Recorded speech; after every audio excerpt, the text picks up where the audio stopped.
That's a big fish. Are you kidding? Oh my God! Big mama came out.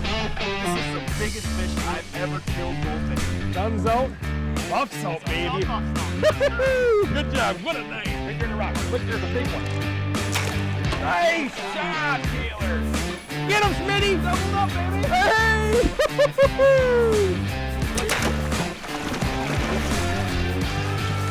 Good shot, man. There we go. We got two of them now. He's a good gator. He's a monster. That's a good gator. Wow. Love bowfish. Come here. Time for a free boat ride in the AMS boat. Hey!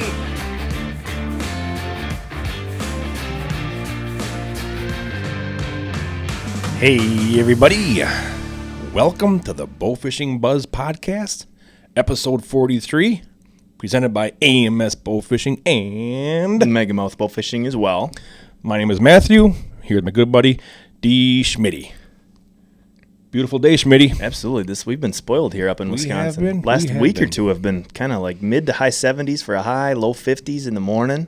Absolutely beautiful. Kind of gets the deer hunting fall thing going on here. Speaking of deer hunting a little bit here in general, okay? Okay. So Sunday I finally went out and I put my Tacticams out, you know? Yep. I had my other cameras out there, but this is the first time I put my cell cams out. Yep. Okay? Yep. Oh my gosh, that thing's driving me nuts. As far as like notifications rolling in? Oh God. Last night I'm sitting I'm watching TV last night at 9 o'clock at night. I had my phone sitting on my chest as I'm sitting on the couch. It was just like every 30 seconds. Okay. That's a good problem to have, Matt. That's a best case scenario. But I got to move that camera because it's just does and fawns. And then this morning I had like 200 pictures of turkeys. Oh, they're killers for a cell cam. Gosh. I got to move that camera. It's driving me nuts. Yeah, those darn turkeys, they can back up. They can backlog a system because you get 20 of them out in a field that are just roaming around. Yeah, that can be quite the issue. But that's good you got deer around. That's good. Yeah. You got all your plots planted, correct, Matt? Yes, sir. Yeah. Everything's planted, ready for fall. All I got to do is grab my bow and go out and sit in my stands and blinds and fling away. It's a good feeling to have. You got most of your summertime work done with, and you can let the woods rest for a couple trees that got cut down yet. Probably a month here. Yeah. You got yours all planted too. Yeah, we got them all planted. Got a little bit of rain this past weekend. I was up north, and we got a scary amount up north. Like I was hoping we didn't get quite that much back home, but it sounds like we got roughly like 4/10, which perfect. That's good. Yep. Mm-hmm. Yep. So that's looking on the up and up. That's good. But always exciting time of the year. You know, even though we're getting into, mid-August here now, and people are starting to think about deer season and stuff like that, there's still some awesome bow fishing to be had here. Oh, absolutely. That fall, the biggest buff that we ever shot here in Wisconsin. Yep. When was that, Schmitty? September 17th. September 17th. Yep. 83 pounds? 83 or 84. That was in September. Yeah. Can you imagine what that buff would have weighed in April? I know. Do you remember how that night went down? Yeah. We weren't even really going to go out and shoot fish that night. Remember you shot the fish. I did not shoot it. You did not shoot it, but the people on the boat that you were with shot it. I put the backup shot into it. Yes. Yeah. And you called me at like midnight. It might have been later than that. Might have been later than that. I have no idea why I was up. Yeah. But it was, and I had to run out to the shop and bring you a scale, and we weighed that fish in the Walmart parking lot. Walmart parking lot in Marshfield. Yep. Mm-hmm. I remember that. I remember seeing that scale get lifted, that fish not even being, fully suspended. Part of its tail was still in the barrel, and that scale is climbing 40, 50, 60, and not even all. I'm like, oh my Lord. Mm-hmm. I remember that was just wild. I was a young little feller there too. One reason cool to see. It was a good big fish, exciting night, and one of the reasons that you start seeing those fish are moving back into the shallows, that water temperature is making some nice drops. Right now, it's those water temperatures are in the mid 70s and in the 80s down south right now. That surface temperature and in back bays, that's warm for those fish right now. That's warm. We just had shot in the WBA tournament, the last one of the year here, down on the Mississippi River. And scouting, those fish just were not around because those surface temperatures were just so warm. And that water, there really wasn't a lot of flow this year because we haven't had a lot of rain down there and stuff. Yeah. So it was kind of a not like a general Mississippi River shoot, you know. Mm-hmm. Yeah. And that was a crazy night, I tell you that. I was just gonna say, why don't you walk us through how that night went? Holy moly! So I went down and Jody and I did some scout. He was doing some scouting ahead of time. I got down there on Friday. We went out and did some scouting that night. First, we did some fishing, caught a couple perch and bluegills. Oh, that's cool. Yeah. And then we went out and did some scouting. It was awful. Oh, really? Absolutely awful, Schmitty. Okay. I saw 2 carp. Oh, and how long of a span of scouting? 4 hours. Oh. It was pathetic. Wow. It was pathetic. So I'm going into this tournament thinking, this is going to be a long night. And they're calling for thunderstorms, like 97% chance of thunderstorms starting at 10 o'clock at night. That's not a all the good way through mix. the next day. No fish and storms. Ooh. Yeah, nice. So anyways, so we get out to our spot tournament night there, and Was this a spot you scouted? Sorry to interrupt. different spot. Okay. Different spot that Jody has scouted that he saw some fish, but nothing big. Yeah. You know, nothing really big, but at least we were seeing carp there. And Sure. stuff. Not lots of numbers, but just scattered here and there through the weeds. So we go onto this flat right here and we start shooting, you know, and right away, oh, there's a carp. Oh, there's another carp. Oh, there's a carp. And they're, you know, nothing big. They're 10, 15 pounders. Okay. You know, 10 to 15 pounds, 8 pounds, you know. And you're shooting like a big 20 format here? Correct. Okay. So, just as scheduled, you can see that lightning off in the distance over the hill, over the mountains down there, off to our west there and our south, and looking at the radar all the time, and you could see it was getting stronger and stronger. Lots of reds in there and stuff, you know. Yeah. And all of a sudden, that front come through, and the wind was just crazy. Really? Oh my gosh! And the lightning and stuff. So we got off the flat, and we went towards the shore to get out of the rain and wind a little bit there. That was the best thing that happened to us, Schmitty. Oh, really? It was so stupidly crazy. Just fish piled up in the area you took cover in? Yeah, so we're just putting over to the shoreline there to get away from the wind and hard rain and stuff, like I said. And we got into a spot there along the bank there, and there was these giant lily pads. Okay. Ones that you can't see through. They're just the giant ones, you know. Yep. So we just kind of sat there for maybe 5-6 minutes. And then that front went through, and the wind kind of died down a little bit there. And so we just kind of putted down the bank there. And all of a sudden, it opened up to this nice big opening with grass and spots and stuff. Oh, there's a fish, there's a fish, there's a fish.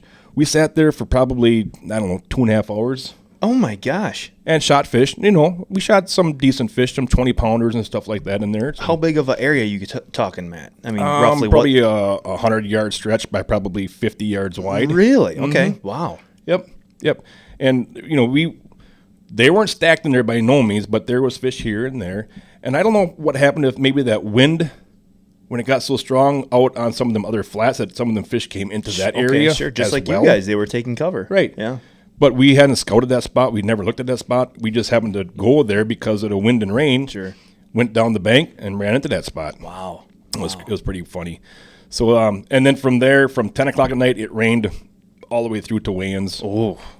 And around 3 o'clock, we made a change to go look for some buffs and some spots that we knew about, and we ended up shooting probably 6 or 7 buffs. Oh, for August? Hey. Yep.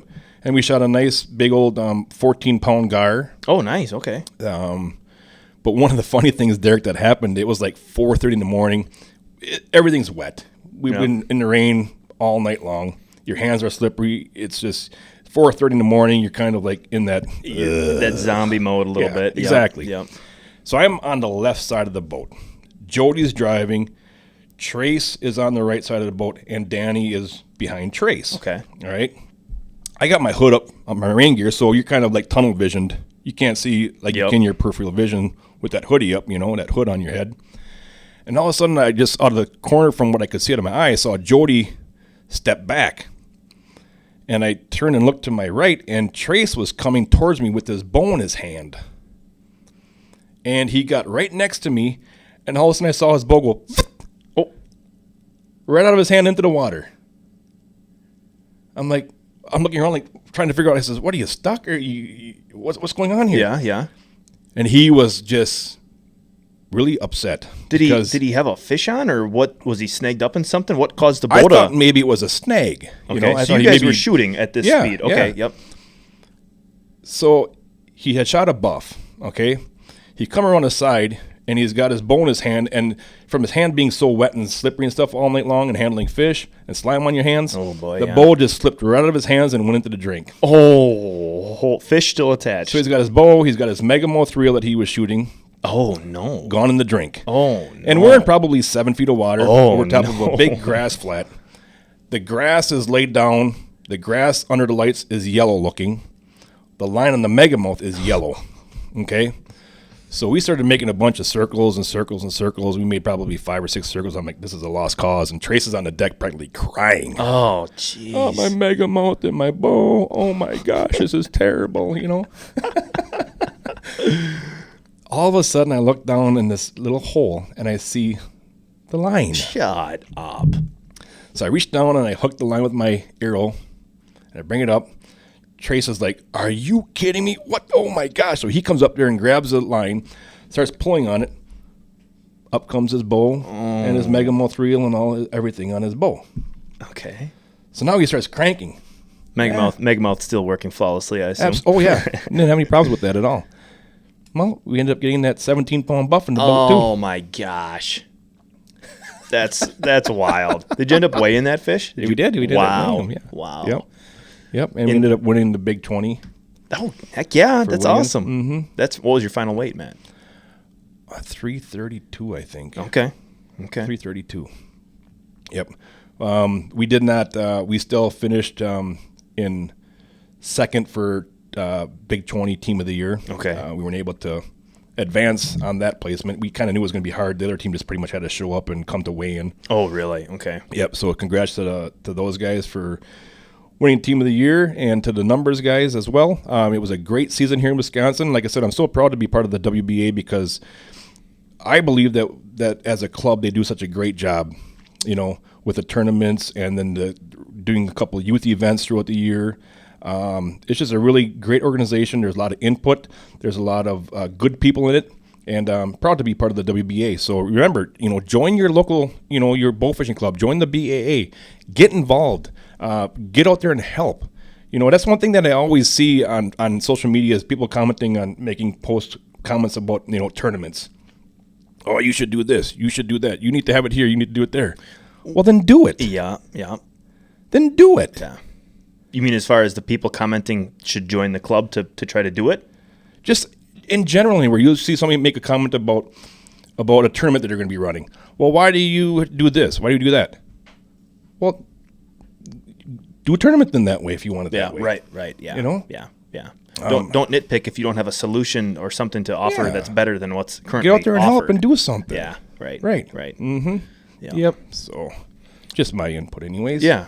Well, Matt, today's Tuesday? I shouldn't even have to guess that because we do podcasts every other Tuesday. You've been pretty good on that. Yeah. Mm-hmm. Yep. And you just got back. You were here yesterday. When did you were recently on a little trip. What day did you get back from that? I got back Friday night at 10:30 at night. Okay, back Friday night.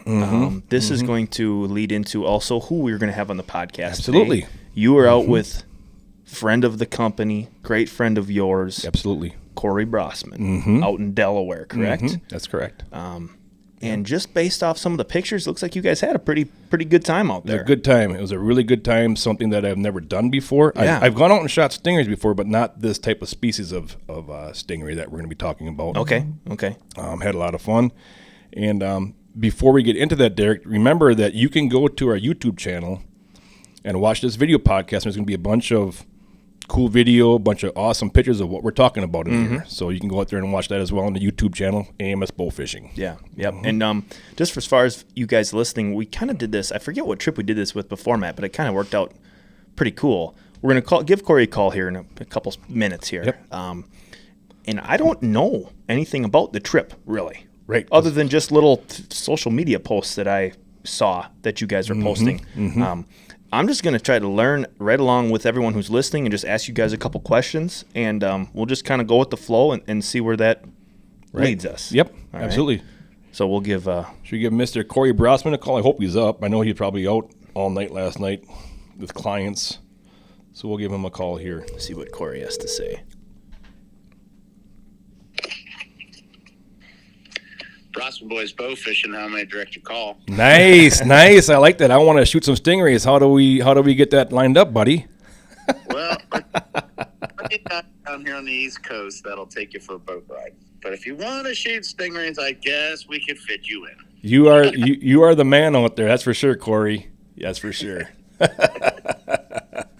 And so just to kind of let people know a little bit about your stingray bowfishing out there, Corey. You have a camper at a campsite out there in Delaware, and years ago you just started bowfishing stingrays, going out there with your family and friends. I came out there a couple times, one time doing it out there as well. Sure. And now you've kind of transferred into the guide business out there, a little bit of a charter bowfishing for stingrays out there as well. You want to talk a little bit about that, Corey? Yep. So 15 years ago, we bought a place here in Delaware. It's a small campground called Tuckahoe Acres, very family oriented. And we bought a pontoon boat, and we'd be out there fishing for flounder and croaker, and these stingrays would swim all around the boat. Back then, stingray bow fishing wasn't as popular as it is today, so there wasn't a whole lot going on. There was one other outfit, Mark Spagnola with Dust of Dawn, who helped me really get started. And he had a friend named Steve Young that actually bow fished around here, and they gave me some great pointers, pointed me in the right direction, and we started dabbling at it. We carried the bow with us all the time, and we'd see them swim by, and you'd shoot them, and you throw it in the cooler and take it back and show everybody and throw it on the grill, and it was no different than fishing, catching a flounder. We're out there, getting them for the meat. Well, it sort of escalated. And those that know me know that when I go do something, I have to go 100% all in. I don't like to dabble too much. I really like to learn it, figure it out, master it, even though you'll never master this, but at least get good at it. Right. So long story short, after a few years of putting rays in a boat and making, several television shows before bow fishing was as cool as it is now. I mean, we were making 4 or 5 bow fishing shows back in the day with interlocks out there, and 2 of them always were with the Stingrays.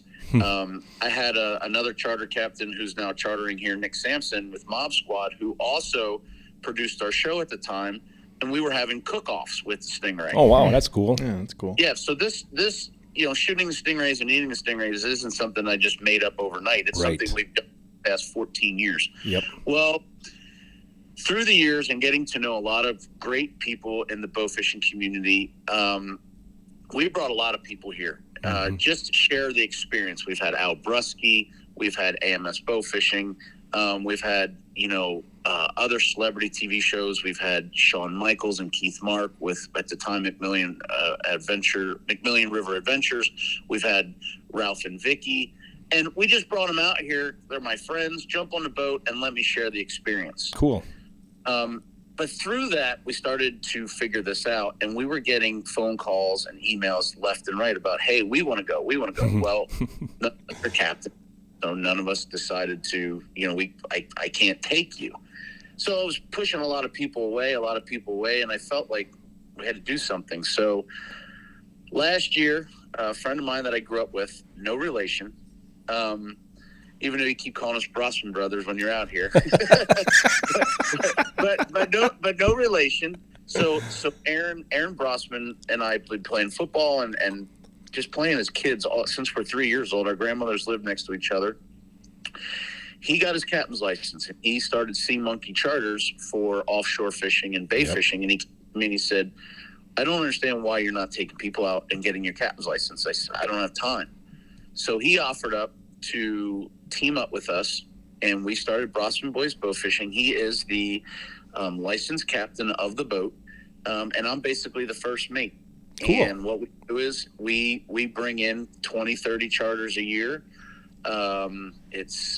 It's a lot of fun, and we were very, very, very successful the last 2 years. Yeah. Mainly on the butterfly ray side of things. We don't have the numbers of rays as maybe Maryland or Virginia have as far as cow nose. I mean, a lot of those places, I can go down there and shoot 50 to 100 cow nose on a good day. Here, on a good day, you know, if you're on, you could probably do that, but we don't have the numbers like they do in other places. Sure. However, we have the bull nose, we have the rough tail, and we have ginormous butterfly rays. Yep. And Southerns.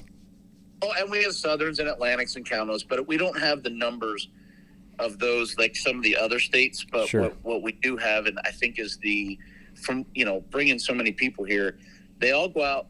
I mean, a typical night, you go out, we get to know the client, we get to become friends with them, you shoot some cow nose, and then they look at me and go, okay, where are the big ones hiding? Yeah, you exactly. Know, you know, it's no different than going on a whitetail hunt. You go out, you go to Texas, you see a bunch of small ones, maybe you shot a couple small ones, and it's like, hey, you got a pasture with a big one in it? Yep. So we've sort of transitioned to more of, hey, let's go out, have a few hours of good fun. There's a short window that those butterfly rays are easy to take. And if conditions are right, which you have had, you can get yourself into a pretty good ray. Absolutely. So right before I came out there, Corey, you sent me a text on some really goofy new, or not new, but a regulation that has been out there in Delaware since 2014? April 14, yep. Yeah. Yeah, so literally, as our luck would have it, you know, I've been doing this night and day for 15 years. Yeah. If you want to call it professionally with the charter service, we've been doing it officially since the end of July of last season. And we have zero issues, have never had DNREC come to us other than just, you know, how's it going? Can I check your licenses? Good luck out there. Yep. I kept in contact with them because we've had some issues over the years with some non-believers, let's say, you know, messing with us. But we have a great rapport with DNREC. Well, out of the blue, they call me and say, hey, we need to come check your boat. So they come down, they check our boat, and he says, do you know about this 10-foot rule? And I said, what 10-foot rule?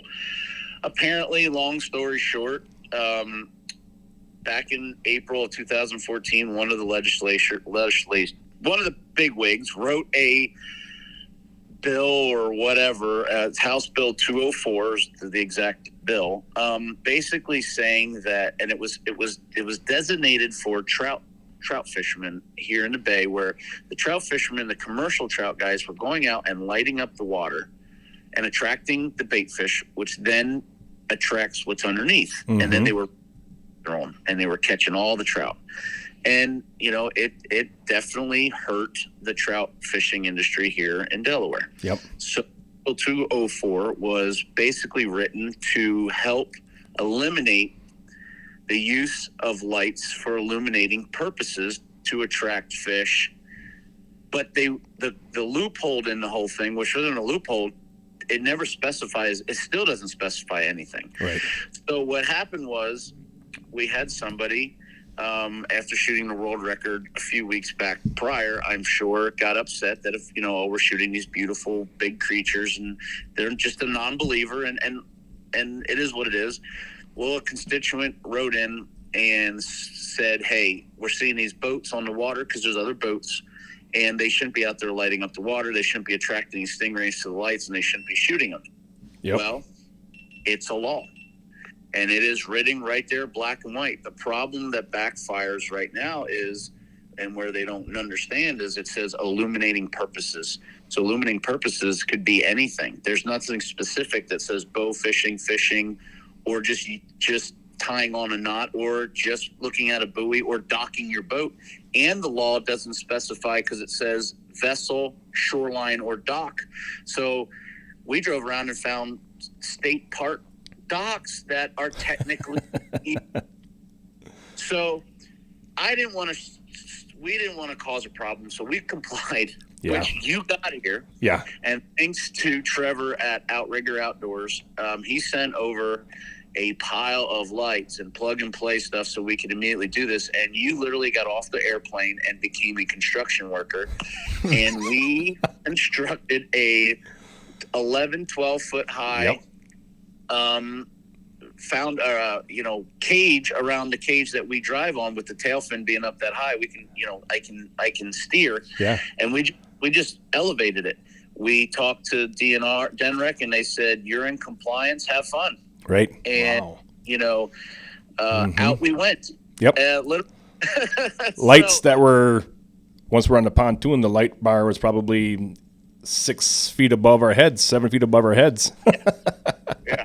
And it actually, to get back to that, we have a meeting in September. We're going to get it all straightened out and fixed for both sides. And it is getting taken care of, and they have been great to work with. I have zero bad things to say about DNREC. I thought they've been handling it extremely well and doing a great job on both sides. And it's been great working with them, and I'm looking forward to working with them. Both Nick Sampson and I are going to sit down with them and help with some verbiage to make it very clear for both sides. But what I learned was, for filming purposes, as we were doing, and for visual, we could see a lot further. I mean, we were seeing bluefish and stingrays at 30 yards instead of 30 feet. Right. So it opened up a whole new can of worms, probably, for the bowfishing community. Unfortunately, it illuminates a little bit too much light, and if you get anywhere within 5,000 yards of a house, it's lighting them up. So I will bring it back down here eventually, but for now, they're staying up there, so we're in compliance. And like I said, the Stingray bowfishing the last few weeks has been on fire. Even a little bit better after you left. Yeah, I seen the pictures after I left, but I was like, go figure. Hey, now you know how I feel. Every time I come to Wisconsin, you Wisconsin boys tell me how great this buff spawn is. Yeah. I'm either too early or too late. I think last time you were down here for that, you missed it by 2 days. You went back and then it exploded. Yeah, so we're even now. But no, it was we got it all fixed. Appreciate giving a plug to Outrigger. Those lights are great lights, and they did a great job getting to me quickly. And appreciate you. And we had an Army veteran out there, Bob Moran, helping us put the light bar up and building it, and then our camera guy Jeremy Geip, and Captain Aaron. We were all there together as a team, and as bow fishermen always come together. And it didn't take us long to get that thing up and running, and we made it weeks, and I think we got some awesome footage to share with everybody. Absolutely. And the first night we went out, Corey, one thing that became very clear to me was the tides, how they can affect where we can go, where we can't go, how quickly we need to go into an area and get back out of the area, and what you can see based on the tides as well. I mean, my goodness, it's crazy. So to put it in freshwater terms, that many of the bow fishermen that are listening, to make them kind of understand how this works. So the tide, rises and lowers every 6 hours, and the moon dictates a lot of how high or how low. The wind here dictates a lot of that. Well, in freshwater, you have a flood, and that generates a lot of excitement for some bow fishermen, because if the river would rise, the backwaters start to fill up, and as many of you know, the fish flock to those areas. If you have a field flooded, that's where you want to be. Well, the flip side of it is, night of a tournament, you're all gung-ho about going in there, and all of a sudden the water starts to recede and go down. Those fish leave because they don't want to get stuck. Right. So tidal water is exactly the same way. So what happens is, let's say high tide is 10 o'clock at the bridge. Aaron and I literally have to sit down and figure out the whole night, because the bridge may be 10 o'clock, but one of the spots we fish might be 12 o'clock because it's a mile away, and the other spot might be even later.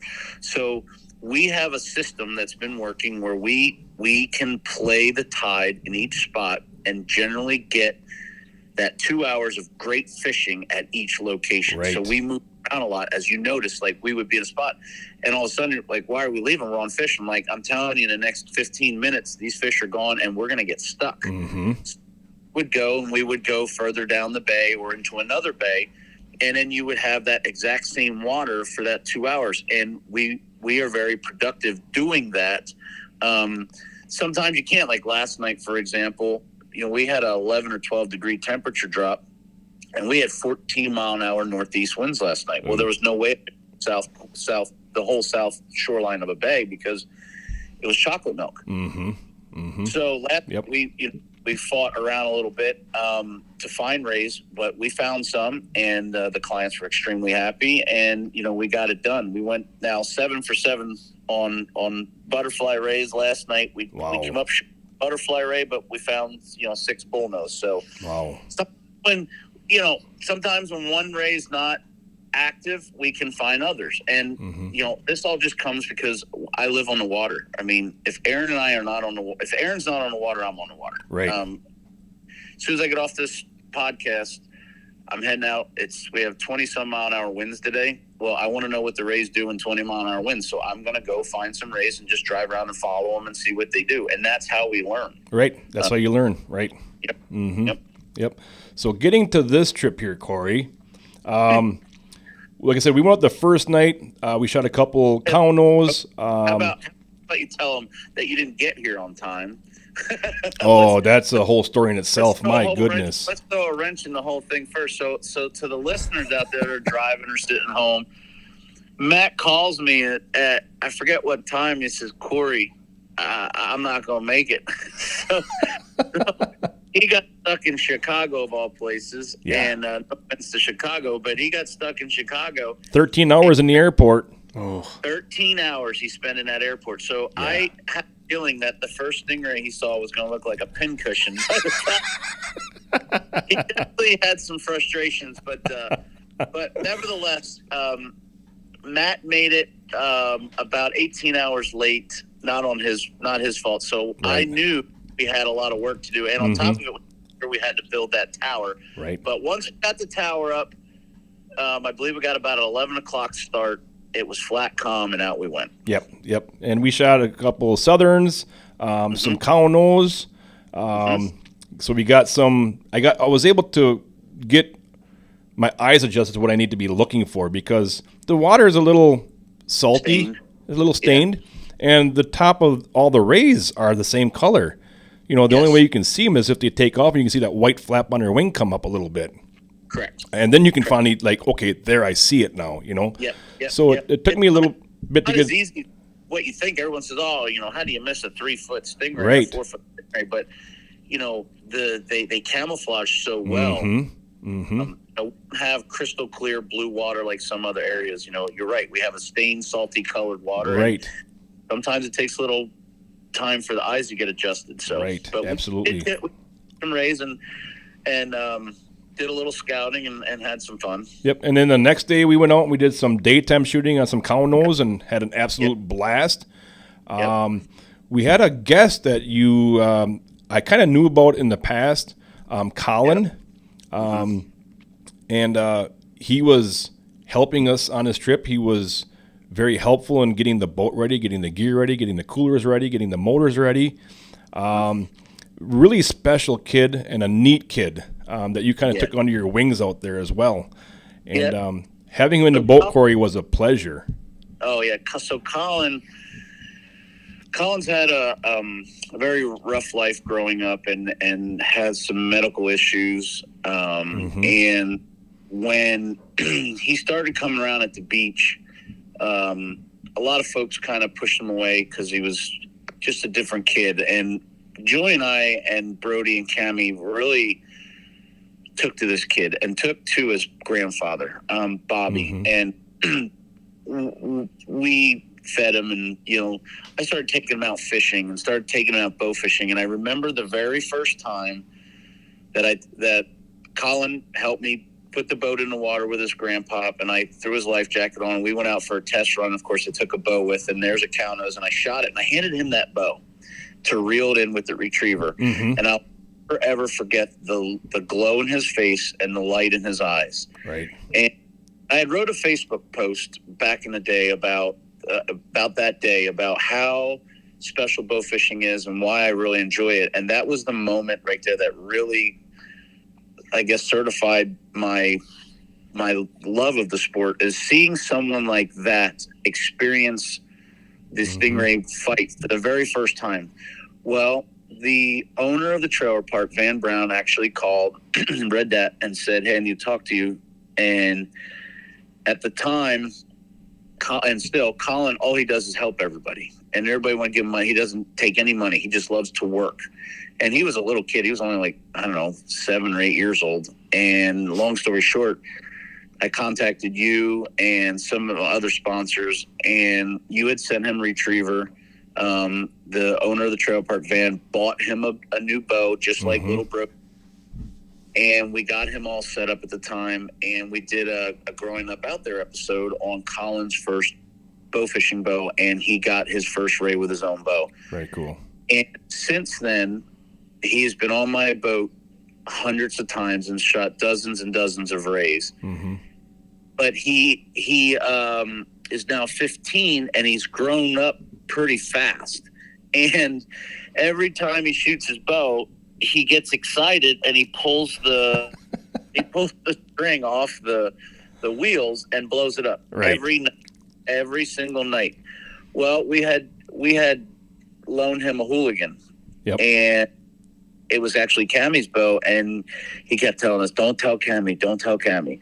And he shot that bow, and that's where I think you came in and literally made this young man's eyes light up for a second time when you guys hooked him up with the new hooligan. And he just was here yesterday, asked if we could go out, and if the wind dies down, I'm like, because we did on the boat, which we'll get into, and yes, he is a pleasure to have on the boat. Absolutely. And the point of that story was, if you're out there and you know someone like this, or you have a nephew, a niece, a neighbor, someone that's never experienced bow fishing, set your pride aside and take that youngster out and let them experience the flight of an arrow hitting or missing the fish. There's nothing like seeing that.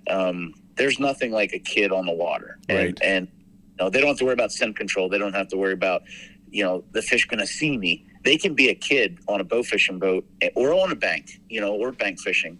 And to me, that's what I love the most about bow fishing is see, and that's what I experience each and every night with clients is that, I mean, you take someone like yourself, which we'll get into here on that big one. I mean, it was like watching Matt at probably 8 years old shooting his first fish. I mean, really, honestly, there's, you know. Yeah. So, but yeah, we did the daytime fishing with Colin, and you know, we had a great time, and then we were pretty excited about the evening because if I remember correctly, the weather was perfect. We felt like we had the tide situation figured out good, and it was game on. It was, and we got all loaded up that night around 9:30 at night. Yep. Headed over to where you kind of figured there may be some butterfly, and started going on them banks there, and you said, the water's a little high yet. We'll wait for that tide to go a little bit. It'll clean that water up a little bit. And we're going around those kind of grassy points and grassy islands and stuff. Yep. And around 10, a little after 10 o'clock, we come to this one little island. You said, get ready now. This is always a good little spot right here. This 50-yard stretch right here is always a good little spot. Well, we were 2 yards onto that stretch, and you yelled, you know, butterfly right in front of you. And it was literally right down in front of me, and it was swimming away from us. Yep. And I smoked it. I didn't shoot it kind of where I wanted to. I kind of hit it more in the wing. Yep. And it made a big loop in front of the boat. Yep. And then went back out behind the pontoon. And I'm telling you what, it was like I had a tugboat wrapped in my line. Yep. My goodness, you want to talk about power and strength and speed too. You know, that thing was gone in a heartbeat. Yep, and you did a great job. You know, I think I handed you another bow. Yep. And I said, here, you know, with these big rays, even with the equipment, you know, and I really don't care what point you're using. I don't care what line you're using. I don't care what you're using. One arrow. I mean, it could be done if you had the right shot and the right situation, but you got to double and triple tap these big ones to get them in quickly. Right. And and you another hooligan. You left one fly, and then I believe Colin got one in it. Yes, he did. Yep. And then the fight was on, and then we bring it in and we go through the whole the harpoon and get it in the boat. And I remember just the excitement on your face. Oh yeah.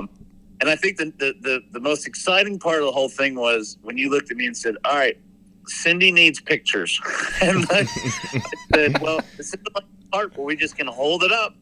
So we kind of cut the night a little short so we could go, because we had the tide to get in close to shore. Right. And I can't wait to share the photos with everybody, because boy, some of them photos are absolutely beautiful. The markings on your butterfly ray was some of the prettiest I've ever seen. Unbelievable.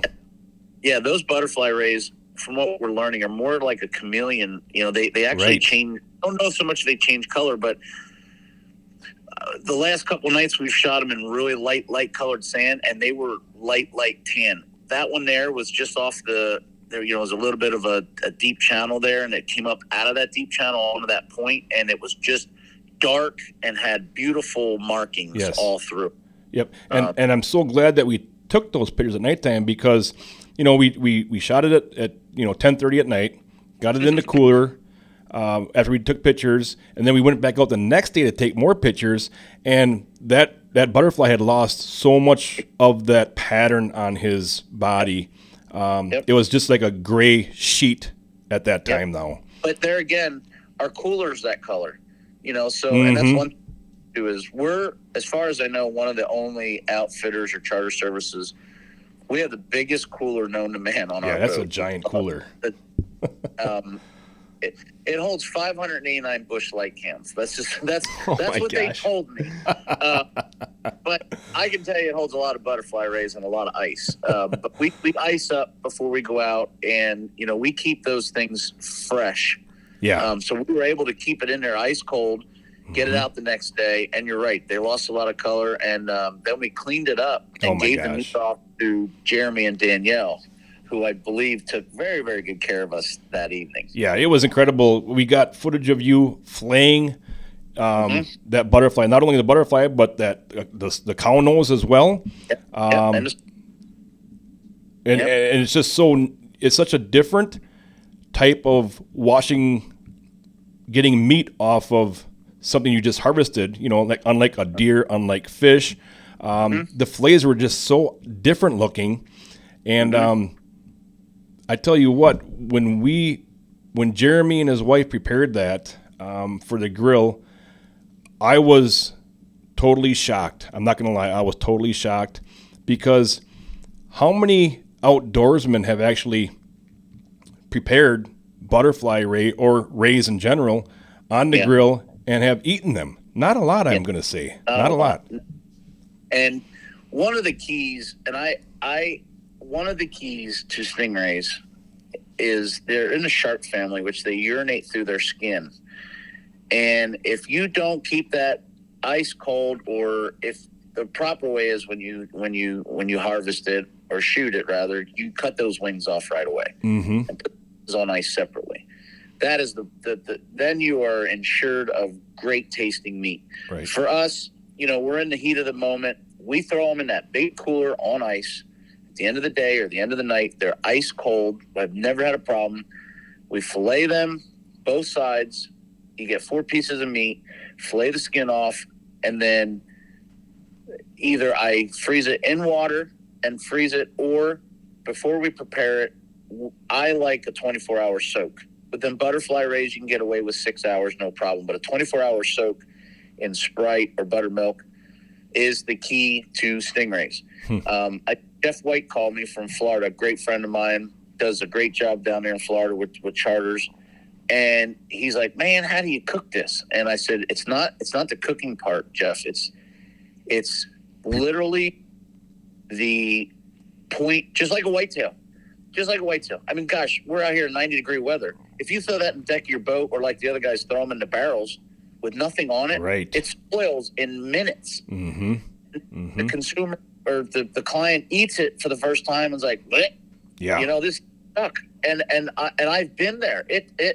The first couple of years, I did not eat them. I mean, I thought they were horrible. And you and I we're at Archery Camps USA with Jason Yes, Greer. that's right. Shot, made some, and he didn't tell nobody. And me and you were eating it. I said, "What is this? This is phenomenal." I'll never forget that old boy looking at me saying, "Well, hell, y'all don't know what it is." Yeah. He said, "It's Stingray." I said, "This ain't Stingray. Stingray's horrible."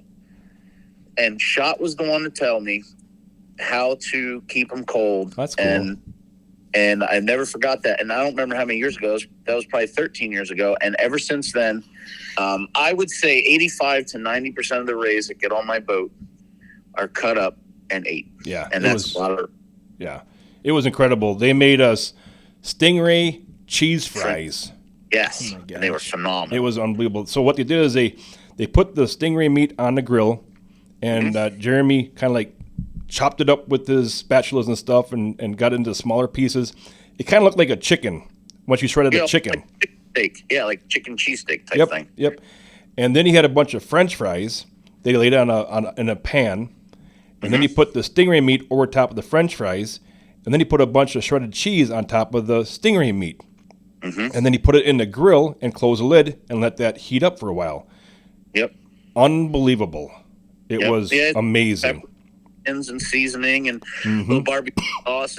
It was amazing. It truly was. Yep. And all the recipes, there's recipes at BrossmanBoys.com. There's some that we have on our YouTube channel, Stingray dip and pulled pork, imitation pulled pork, or, just bread it. Well, the clients, the last 2 nights, both clients, they show up with big coolers, and, we iced down before we went out last night.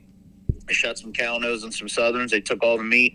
The night before that, they shot 160 some pound butterfly, and we get 60 pounds of meat off of that. Absolutely. Your friend Al Brusky and Dennis and them guys brought us Stingray jerky. That Dennis was here last year with his wife, and they shot some cow nose and made jerky out of it, and it was phenomenal. Wow. I mean, absolutely phenomenal. So I think cool. over the next couple of years, as much education as we've done on this, and just, I can understand where a non-believer can see this big stingray just hanging on a hook and standing somebody behind with a great big smile. I can sort of understand their point. Like, how can you do this? Well, for the ego, no. And I hope some people share this on their pages and let people understand that when we're bow fishing these stingrays, it is for fun, it is for the sport, but it's mainly because they're great eating. And we don't shoot hundreds a night where you go, oh, well, we average 5 to 10 rays a night. That's just an average. We have better days, but the meat is great. Yeah. And that's what I want people to understand is if you come with us, I want you to come for the adventure, but I want you to bring a cooler, and I want you to take the meat home, and I want you to listen, soak it, and cook it, and you're going to love it. Right. It tastes as good as anything out there. Absolutely. Because, speaking of that, the first night I shot that butterfly, the second night, that's the only one we had in the cooler. The second night, we shot another butterfly and a southern, I believe. And that was, we didn't shoot a lot of fish, but we're taking a lot of time to do the video stuff and the photo stuff, all included in that. But actually, what's that? Yeah, well, and a lot of times too, Matt, depending on what you want to do. Yeah. I mean, if you came here and said, look, we just want to fill the cooler up with cow nose, I can take you to places where, you'll shoot a lot of cow nose. But like I said, most people, they come here, they shoot a few, and then they want that big one. And right. That's a whole different hunt. They do things a lot differently, as you saw. So you spend more time driving around looking for that one ray than I would if I was out in the middle or out on a sandbar just saying there's one, there's 10, there's 20.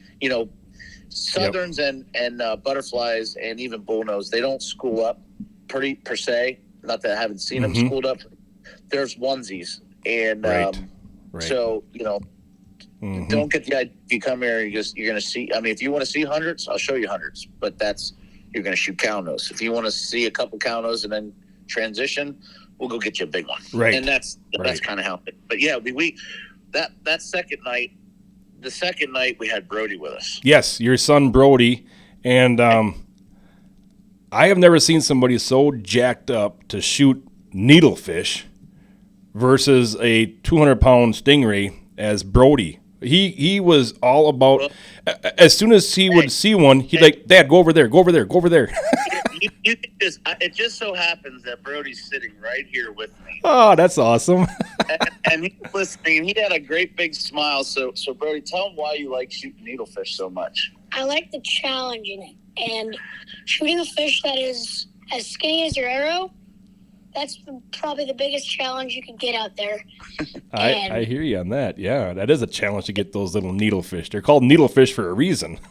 Yeah, and he did get one. He did get one. That's my biggest needlefish I've ever got. Yeah, that was pretty that's good awesome. But let's tell everybody the story on this butterfly, because it was, we finally found some calm and clearer water on the third night. Yep. On the third night, yeah. Yep. The third night we went out, and we went out. The pressure was off. You had gotten yourself a nice butterfly. We got some great content, great footage for both you and I. And this is usually when Brossman Boys shines. When we just want to go have fun is usually when a lot of great things happen. And we had been looking for bluefish and reds and just kind of hanging out. And we had seen a lot of stripers, which we can't shoot, but we were kind of enjoying seeing them. And we come around that turn, and I remember screaming, because that's usually what comes out of my mouth, butterfly, butterfly. And it was on Brody's side of the boat with Colin. Yep. And Brody put an arrow over it, which to me, it was a blessing in disguise. He usually doesn't miss a 4x8 sheet of plywood, but he got excited, put one over its back. I have no idea how I missed that.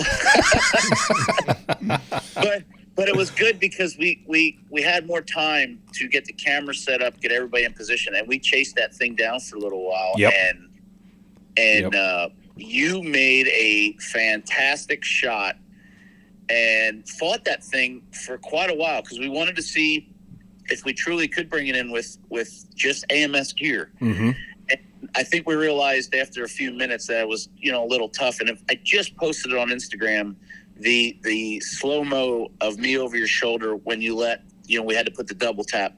Yep. So Brody went ahead and got it, and then Colin was able to get in it. Yep.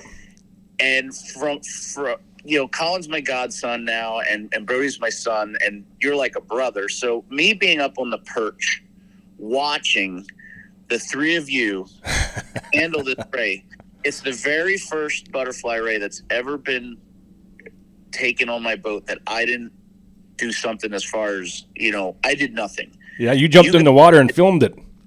Okay, well, yeah, I did jump in the water. I mean, as far as you guys battled it, and it was a lot larger than the one we had taken earlier. So it was once again, back into photo mode, but it was a great experience, and to see the equipment, handled is something. You guys with the AMS gear and them extended bottles, we could let it run to 40 yards instead of 25. Right. Yep. And everything worked. Mm-hmm. And it was amazing. Yep. The excitement, Corey, after I had shot it takes off. Brody puts a backup shot into it. It takes off. Colin puts a backup shot into it. It takes off. And to turn around and to look at those kids' faces. Absolutely. They were smiling. They were like awestruck. They were enjoying it so much. Yeah, it was something truly. It was special, and I'm telling you, this is you grew up shooting common carp and some buffs, and you shot some great fish throughout your life, as well as I have. But and I mean, even a gator gar. I mean, there's just, to me, I mean, that's a 4x8 sheet of plywood. Yeah. And literally, and it just pulls you around. We actually were letting it pull the boat in that shallow water till we got it up. You guys took care of it, and we got it in the boat, and it was high fives. And Yep. It was just a great experience. And not only that, you left some of that meat here for me, so I know. We actually enjoyed some yesterday. Awesome. That's awesome. So, but I told you I would send it out. We're gonna go ahead and cooler that up and get it out to you guys. So I want you guys to have your meat and enjoy it with everybody at AMS, because really good. Absolutely. But yeah, it was a unbelievable trip. It was a great trip. It was a super fun trip. Just the scenery, the lights, the birds, the different fish that you see, watching that tide change to where all of a sudden there's 10 yards of dirt in front of these banks where before there was water over top of those banks. Yeah, you know? we were shooting fish. Yep. It was just a great trip. I really had a good time, Corey. We got some awesome pictures. And one thing that I think we showed a lot of people also is that they taste very good. They make great table fare. We're going to get some recipes out there as well in our catalog this year. And just a great time. So if anybody out there wants to go out and have a good time, get a hold of Corey Brossman Boys Bowfishing. Check you out on Facebook, Corey? Yeah, Brossman Boys on Facebook, or BrossmanBoys.com is our website.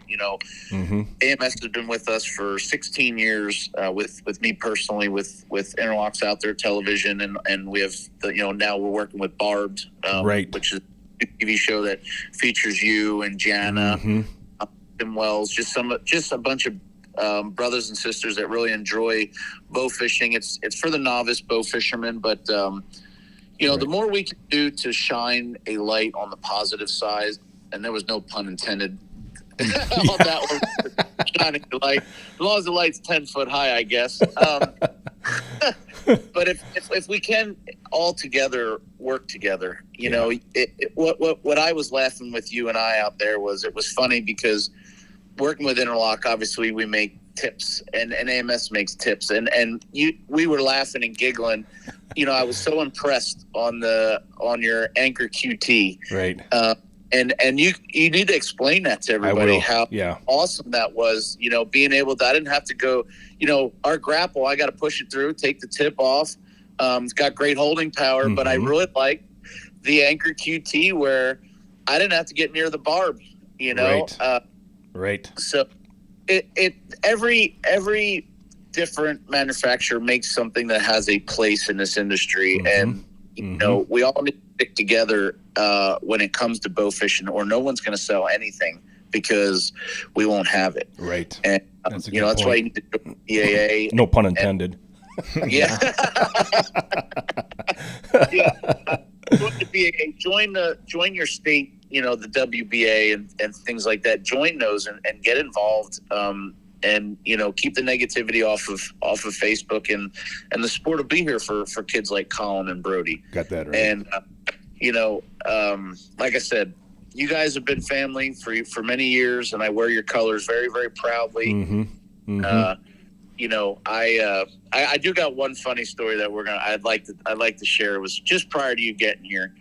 So our friend Ralph from Michigan, he comes every year, and he came last year and this year, and he wants a butterfly. So last year we got him one right off the bat, and he actually brought it back up here and made a replica of it for us. Right.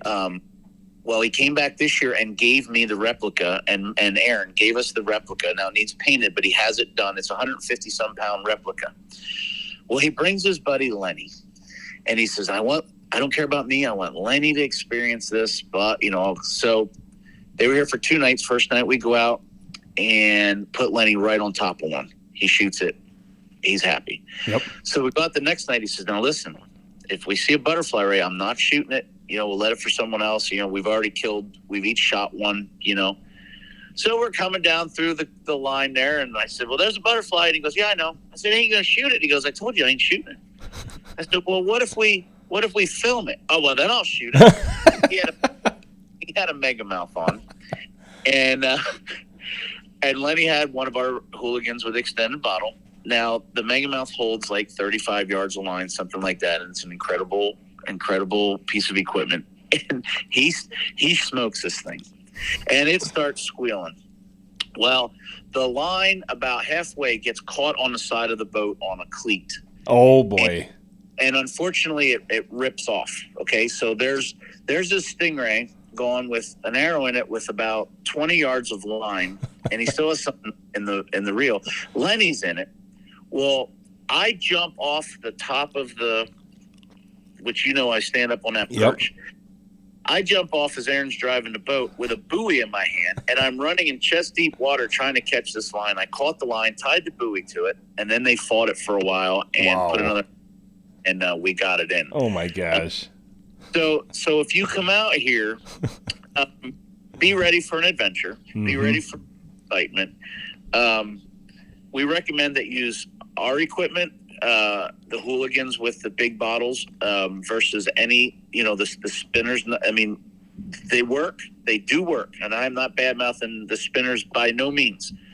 But I love having that extra 25 yards of line in there for you guys, because these rigs, and they got 4-foot wings on each side. So one swipe, they're out 20 yards. Right. Yeah. And the extended bottle with the AMS line, in my opinion, is a great way. Or the big game retriever, with the float. Right. Yep. Like I said, I had a lot of fun with you, Matt, through the years. Yes. But this one was truly special to me to have you on the boat, get to share it with Colin and Brody. And absolutely. Jeremy, it was a great experience, and I would love for Cindy and Jeff to take a couple days sometime and come out and also get the experience, because I think Cindy and Jeff would get a kick out of sticking one of those monsters. Absolutely. And we can't thank you enough, Corey, for letting us come out there and take us out on your waters and have show us around and show us how things are done out there. And your knowledge on the Stingrays is unreal. Your passion for the sport is unreal, and we can't thank you enough. And had a great time on this trip, and thanks for joining us today, Corey. Hey, no problem. But listen, it just won't be a podcast unless I just mention Jody's name, because it seems like every time Jody's on there, he's got to tell a story about Corey. So, Jody, if you're listening, I just wanted to say congratulations on the win the other week with you and Matt. But I want to throw that podcast at the very end. Yep. Jody's a great guy, does a lot for the sport, and Jody and I had always have great stories to share, and I just couldn't do a podcast without at least mentioning Jody's name. Right. That's awesome. Nope. Well, I said, been great relationship with AMS and Interlock through the years, and hopefully they can catch one of the episodes on Interlocks out there or on the AMS Bowfishing on Carbon TV. And you guys are up for an award. We are up for an award. Yes, sir. Yeah. Well, I'm gonna start getting our group together to vote for you guys, and hopefully we can put the bowfishing as best fishing on Carbon. That'd be pretty awesome. That would be very cool. We appreciate that. Yeah. So if you're out there, make sure you vote for AMS Bowfishing on Carbon TV. I'd like to see them guys take it. That'd be pretty cool. That'd be like you said, that'd be a huge. Illinois episode's why it's doing that. I mean, come on now. You got that right. Well, you take care, Corey, and Brody, if you're still there. It was awesome having you on the boat, and you take care too, buddy. Thank you. All right. Thank you, Corey. Yep. Y'all have a great one. You too. Bye-bye. I just felt like a sponge. I was sitting here looking over at you, and you're just kind of like sitting there. I'm sorry. That's all right. You guys were on the trip together. You guys know each other. Yeah. That's fine. We covered what we needed to. And I hope everybody kind of learned a little bit about that style of bowfishing. It's totally different, but yet also the same. It's with learning the waters, learning where they hang out at certain times where the water levels are at. Yeah. Wind, weather, storms, all that stuff affects everything. And it was just a great trip. And I hope you all kind of learned a little bit about, bowfishing your Stingray. And then also, making table fare out of that Stingray was awesome as well. I can't wait to have some. Yeah, it's going to be really good. That'll be good. It's going to be really good. One thing that I just from listening to you guys, man, I'm pretty sure this goes for every type of big game, fish, anything that you can target as far as hunting or fishing. Mm-hmm. I know it's the case with big whitetail deer. The most mature species, the whitetail bucks that are 6 years old, 5 years old, these big butterfly rays, you hear it all the time. You hear it from people who really know what they're doing. They act totally different than all the rest of the. Absolutely. You're not just gonna, just from what I heard, you're not gonna see a 100 and some pound butterfly ray floating around with a couple 20 pounders. That's just not how it. It's just crazy to me that is such a staple for all substantial animals. That's just kind of an interesting little cool tidbit that I heard in there. And I just kind of want to go over some of the gear that we did use on this trip, Derek. Yeah. So one of the reasons that I took out the Anchor QT is exactly what Corey said. The Stingrays have the barbs, Yep. and when you're pulling in a 130-pound Stingray that's huge, you bring them in the front of that pontoon there, and it's flopping around and stuff, and you don't want that barb anywhere near you on his tail. Well, the nice thing is you just reach and grab your arrow, turn that QT counterclockwise, blip, right out she comes. Yeah. It was awesome. Can't beat that. Yep. And then another thing that maybe not a lot of you even know about this, but we do have an optional large bottle, Derek. Yeah. I know I've got some buddies that use them on the Ohio River when they're shooting big heads. But you want to tell the people a little bit about the large bottle, Derek? Sure. So I guess we'll jump right in. That'll be our product highlight for this podcast. Okay. If you guys are following us at all on social media, if not, you guys should hop on there. We post all kinds of cool pictures, videos, tips, whatever. But one thing I noticed, being back here at the shop here in Wisconsin over the last week when you were out there, every picture you guys took here on the Retriever is an extended bottle. And it's the same thing. It looks the exact same as our traditional bottle. It just is, I'm not even sure what the dimensions are, an inch or two longer, and, they're just a longer, bigger bottle. We were talking before we started filming here, Matt, and correct me if I'm wrong with these numbers, but traditionally our 200-pound Dacron, we put 25 yards of it in a bottle on a Retriever Pro. Correct. With these extended bottles, you can fit twice that, 50 yards. Exactly. All right, our Fast Flight, our Spectra 350-pound line that's on the TNTs, for example, that's a smaller diameter line, you can fit 70 yards into an extended bottle. Versus standard 35 yards. Right, standard 35. And just from, Corey made a statement, they have 4-foot wings on either side. Yep. And in one swoop, they're covering 20 yards. That's like, so much line is coming out of that bottle, you can't even comprehend really what's going on. And being able to have that extended bottle with more line, that's guessing that's you can huge. let them run because absolutely, because a lot of times you know how that is when you shoot a fish. The fish is in front of the boat. You shoot a fish, and by the time you start getting ready to bring it in, it's at the back of the boat. That's just how much you're moving. Right. Well, you take a 130-pound Stingray that's got 4-foot wings. You shoot him in the front of the boat. He's 30 yards further behind the boat now that he took off, and because you're moving, so now you got to take that time to turn around and go and chase. You want that extra line because, like I said, it's like a tugboat on the end of there. Yeah. You were talking the story before where Trace's bow got yanked into the water by a 17-pound buff. Yeah. You can only imagine what would happen if you were out of line and you got a 100-pound butterfly ray on. Yeah. You should have seen some of Corey's bottles were completely enclosed. Sure. Yeah. Implode, They collapsed on themselves. That tie-off button just pulls itself right through. In. Yeah. Yep. That's cool. So, that's our product highlight. If you guys are ever in a situation where you guys are needing more than what we offer on the Pro and the TNT, we got you covered. We got the AMS long bottle. It threads right into the existing bottle cap. There's no other parts you need to purchase or anything. It's ready for you guys to purchase. So that was cool. One other thing that I think we need to tell people about is Corey touched on it a little bit there at the end, but we are up for an award on Carbon TV for best fishing. You can vote once per day on Carbon TV, and voting ends on August 29th. Yep. Started yesterday. So we really would appreciate it if you all that love bow fishing go out there and keep voting for us, because it would really show the outdoor industry that, hey, man, bow fishing is the real deal. Absolutely. And I think what would be cool, too, is we were talking about it in our previous podcast, Matt, where we were nominated for a top show in the month of July. Right. Most viewed. Yeah. I think that is so cool that, there's definitely more hunting and traditional fishing shows out there than bow fishing. We were a brand new show on Carbon TV in April. And April, all couple months we're on there. July, boom, we're one of the most viewed. Wow, that's pretty cool. cool. All of a sudden now we're nominated for Best Fishing Show. Right. Wow. We're brand new to this whole, we've been producing content, DVDs, our own videos for a long time now, but as far as jumping on Carbon TV, that's really cool that we're getting that kind of exposure. Absolutely. So we would appreciate it if you all go out there and give us a nice big old votes here every day. Yeah, and I tell you guys what, there's going to be a link in the description of this podcast. You click that link, it's going to bring up all of our podcasts. There's going to be a link for the Carbon TV voting, so make sure to check that out. And go cast your vote once a day, please. Absolutely. And get out there in the great outdoors, enjoy the sport of bow fishing, have fun on the water, have fun in the woods, and enjoy it with family and friends. That's what it's there for, folks. That's what it's out there for all of us to enjoy. Absolutely. From all of us at AMS Bowfishing, we wish you the best of luck.